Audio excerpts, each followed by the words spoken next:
दुनिया में अब भी कूटनीति काम करती है? क्या बातचीत से नतीजे निकलते हैं ईरान के संदर्भ में? क्या अमेरिका का बदला हुआ रुख इसी बातचीत का नजरिया है? इसी बातचीत का बस बातचीत का नतीजा है, या असल में ये कूटनीति नहीं, ये खास किस्म का जिसमें कहते हैं कि ये दुनिया आज भी जिसकी लाठी उसकी भैंस वाली जुबान समझती है। और जब ये लगा कि ईरान के पास ऐसा कुछ है कि उस पर हमला करना बहुत बड़े संकट का विषय बन सकता है, तो ट्रंप ने अपने कदम फिलहाल पीछे खींच लिए हैं। क्या है फिलहाल इस हमले के टल जाने के मायने, ये समझने की कोशिश करेंगे अपने खास मेहमानों के साथ। लेकिन उससे पहले आज के अपडेट्स जिनसे मिलता है इस पूरी चर्चा को पर्सपेक्टिव। ईरान में अचानक हिंसक हुए हजारों प्रदर्शनकारी, आज का अपडेट देखिए। ईरानी फोर्स की फायरिंग के बाद बेकाबू हुए लोग, प्रदर्शनकारियों ने सुरक्षा बलों पर किया हमला। विरोध प्रदर्शन में अब तक कम से कम 2677 लोग मारे गए हैं, रिपोर्ट्स ऐसा बता रही हैं। हालांकि आंकड़े अलग अलग हैं। 3448 एक आंकड़ा ये आ रहा है, 2677 एक दूसरा आंकड़ा ये आ रहा है, और कई तो ये भी कहती हैं एजेंसीज की इसकी सही जानकारी मिल नहीं पा रही है, क्योंकि अंदर आप जानते हैं इंटरनेट ब्लैकआउट है और समाचार बाहर आने के जो तमाम चैनल्स हैं उनको जानबूझकर बाधित किया जा रहा है। इसलिए ये पता नहीं चल रहा है कि एग्जैक्टली कितने लोग, कई लोग तो कहते हैं हजारों हजार, और ये 10,000 के पार भी आंकड़ा हो सकता है। हालांकि बहुत सारे लोग इसको एग्जेजरेटेड बताते हैं। यहां पर 2677 लोगों का यह आंकड़ा आया है रिपोर्ट के मुताबिक। अगली खबर देखिए। ईरान के शहरों में प्रदर्शनकारियों पर फायरिंग हुई है। ईरान के कई शहरों में ये एक लगातार चलने वाला एक तरीके से घटनाक्रम हो गया है, जो हर दिन हम आपको बता रहे हैं। कई जगहों पर बल प्रयोग के नाम पर फायरिंग दिखाई दे रही है, और यहां आज फिर से उसी की पुनरावृत्ति हुई। हिंसा के दौरान फायरिंग में कई लोगों के मारे जाने का दावा। अस्पताल और सड़कों पर मौजूद प्रदर्शनकारियों पर कार्रवाई। यह भी बताया जा रहा है कि अस्पताल और सड़कों में मौजूद लोगों पर भी कार्रवाई की गई। अस्पताल में मौजूद लोगों पर कार्रवाई की गई। ये और भी ज्यादा हैरान करने वाला है। इसका मतलब क्या, ये असल में बल प्रयोग सिर्फ इसलिए नहीं कि स्थितियां शांति की तरफ ले जाई जाएं या लॉ एंड ऑर्डर बनाया जाए, ये इसलिए किया जा रहा है क्या कि लोग चिन्हित कर लिए गए हैं? वो कौन से वो लोग हैं जो खामेनेई के खिलाफ हैं, और उनको अब एयर मार्क करके, आइडेंटिफाई करके, चिन्हित करके उनके ऊपर कार्रवाई हो रही है क्या? इसीलिए अस्पताल तक में भी उनको पनाह नहीं मिल रही? ये एक बड़ा सवाल। अस्पताल और सड़कों पर मौजूद प्रदर्शनकारियों पर भी कार्रवाई। अगला हिस्सा देखिए जरा आज के अपडेट्स का। अमेरिका से जंग को पूरी तरह से तैयार है ईरान। किसी भी हमले का करारा जवाब देगा ईरान। खामेनेई के करीबी मोहसिन रिजाई ने दी विध्वंसक चेतावनी। IRGC, ईरानी सेना और बासिज फोर्स हमले के लिए तैयार है, कहा। एक भी गोली चलाई गई तो ईरान तबाही मचा देगा, मोहसिन रिजाई ने कहा। तबाही मचा देगा ईरान। इसके मायने क्या है?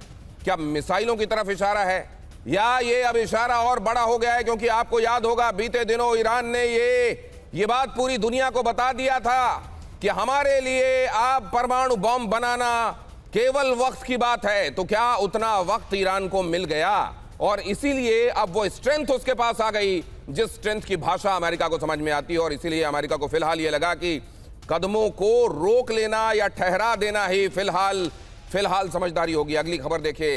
इजराइल और अमेरिकी बेस पर हमले के लिए ईरान तैयार। मोर्चे पर IRGC ने तैनात की हाइपरसोनिक मिसाइलें तैनात। ईरानी खुफिया सूत्रों के हवाले से यह बड़ा दावा। टारगेट पर इजराइल के 8 एयरफोर्स बेस और सैन्य ठिकाने। ईरान की मिसाइलें सीधे इजरायली सैन्य ठिकानों पर लॉक।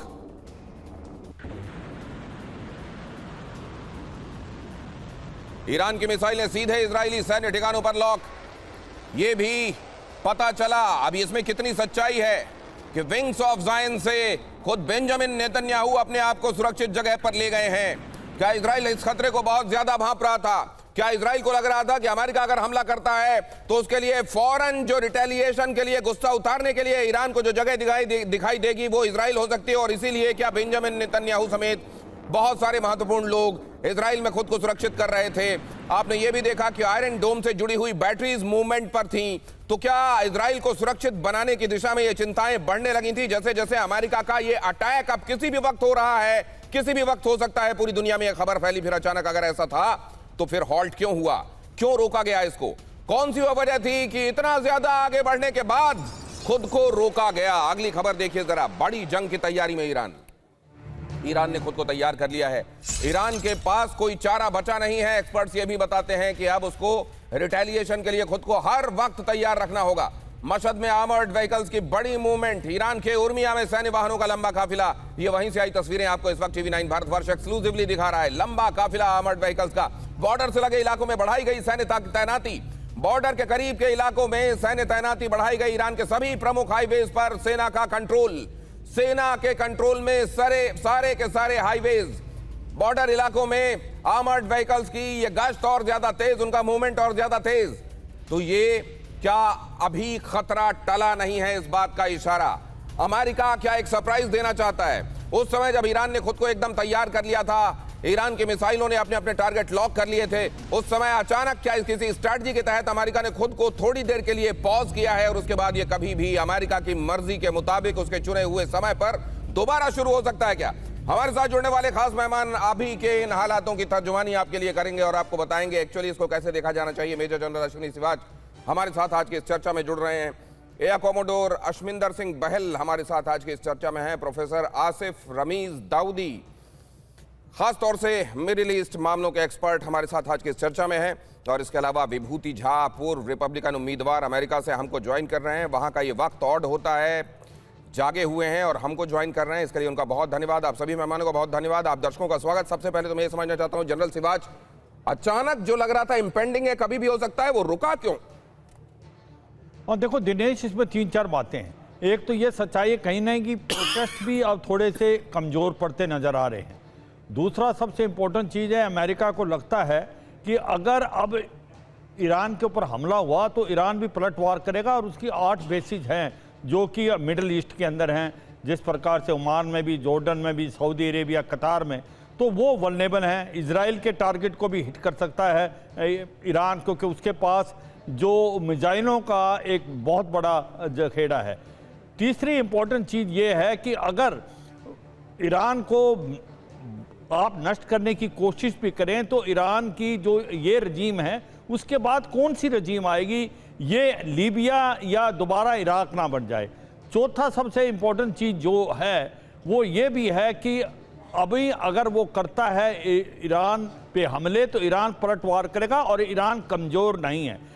यूं तो CIA के और मोसाद के एजेंट 2 से 3 महीने पहले इन्फिल्ट्रेट कर चुके हैं, मगर सच्चाई ये भी है कि ईरान जब तक कमज़ोर नहीं है, जब तक IRGC के अंदर फूट पड़े, और IRGC जो कि एक बहुत ही इम्पोर्टेंट है ईरान की डिफेंस के लिए, वो अभी तक ऐसा नहीं लगता कि उसके अंदर कोई डिसेंट है, क्योंकि मिलिट्री इतनी स्ट्रांग नहीं है जितनी IRGC है। तो अगर आप सब चारों तरफ से देखा जाए तो ऐसा लगता है कि कहीं ना कहीं डोनाल्ड ट्रंप ने पॉज दिया है। उसको लगता है कि कहीं ऐसा ना हो लेने के देने पड़ जाएं, हमला तो कर देंगे मगर उसके बाद जो उसका अंत होगा वो हमले से ज़्यादा भयंकर होगा, और इसीलिए वो अब पोस्चरिंग करते हैं। इब्राहिम लिंकन को बता रहे हैं, क्या इन तमाम चीज़ों को पहले कंसिडर नहीं किया अमेरिका ने? अचानक क्या ये चीजें अचानक तो प्रॉप अप करके सामने आई नहीं है? ये अगर बहुत पहले से चल रहा था तो अमेरिका इसको पहले अपने कंसिडरेशन में ला नहीं पाया क्या? या ये इस समय कोई और बात भी है जो फिलहाल अमेरिका को एक तरीके से थमने के लिए कह रही है? वो आपसे समझूंगा।